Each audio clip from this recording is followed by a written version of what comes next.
The Federal Ministry of Women Affairs, in concert with non-governmental organizations, have taken up the gauntlet concerning the need for affirmative action.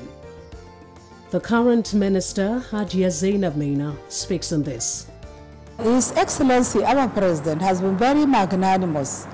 He has been a good son to Nigerian women. We are very lucky. This is the first time we have a president who is really gender sensitive, apart from appointing a whole 13 women. And women in his cabinet, he appointed several women in high positions in various sectors, justice and many other sensitive sectors that you will never imagine one day that women will be there. The establishment of the Ministry of Women Affairs itself, with its array of women ministers, is a milestone in the advancement of the Nigerian woman, and it's closely linked with the critical roles of some past First Ladies. The journey here started with the creation of the National Commission for Women through the efforts of the late First Lady, Mariam Babangida. The mandate of the Commission was to serve as the focal machinery for integrating women's needs and concerns into national policies and programs. It was also to support local governments as well as states to do the same in all the policies and programs at those levels.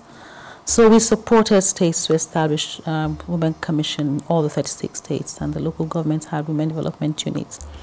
And we were supposed to work with all institutions of government, all sectors, as well as international agencies to make sure that resources and space were dedicated to women's needs in all programs, projects.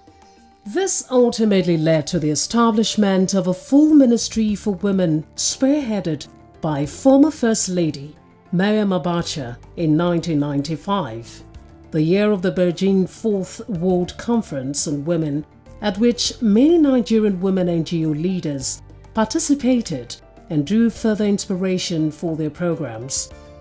The late Dr. Felicia Ikejoba's activities as first West African Regional Advisor of UNIFEM, now UN Women, was largely responsible for the significant participation of Nigerian and West African women in the Beijing Conference. The massive involvement and mobilization of women under Mariam Babangida's Better Life for Rural Women drew national attention to women in a way not witnessed before, and out of which we now have the National Center for Women Development. This was followed by Mariam Abacha's Family Support Program, FSP, which also brought forth what is now known as the National Hospital. Beyond these physical structures, the programs themselves did not survive the tenure of the initiators. Not so the Women's Rights Advancement and Protection Alternative, RAPA, a fully registered and functional non-governmental organization which continues to operate alongside all the frontline NGOs. We started as a non-governmental organization and ensured that the structures we put had nothing to do with government support, so to speak. We also, but of course, that it was an opportunity for us to be able to raise funds by asking for, donations, so that even at the time we presented it publicly on the 20th of March 1999 to the public, we had already garnered some donations, and those who made pledges at that place or gave money, of course all those who made pledges we didn't get them, but we didn't we were thankful that for what we had, and we managed those resources prudently as much as possible.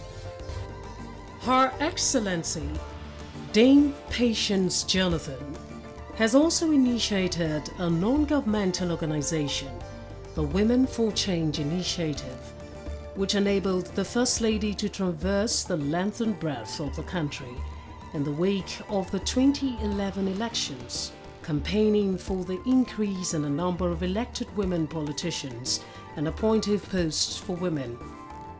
This is an ongoing process as more empowerment schemes such as soft loan for market women, support for female politicians seeking electoral offices, among others, will be implemented. We now have 13 women ministers in the Federal Executive Council, a feat never before recorded, especially when we assess their portfolio.